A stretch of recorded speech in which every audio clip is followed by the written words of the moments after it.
Here is a question. Read it carefully and think about the answer. Let us solve it step by step. Let us begin solving this step by step. Identify the functional groups and backbone.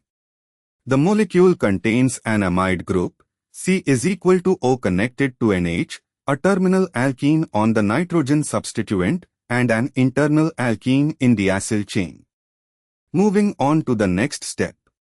Name the acyl, acid-derived portion.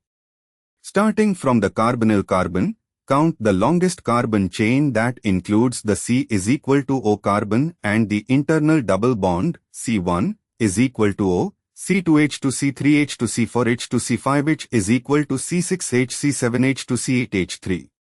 This gives an 8-carbon chain with a double bond starting at C5, so the parent acid is October 5-enoic acid, making the acyl part October 5-N1 amide October 5-N amide.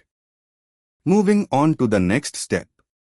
Determine the geometry of the internal double bond.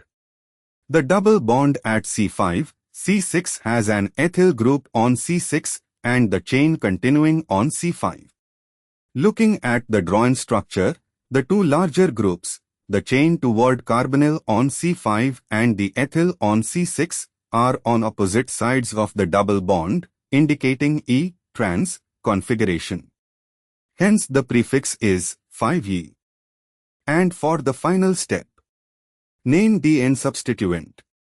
The nitrogen bears a prop 2N1 vial, allyl, group CH2CH is equal to CH2.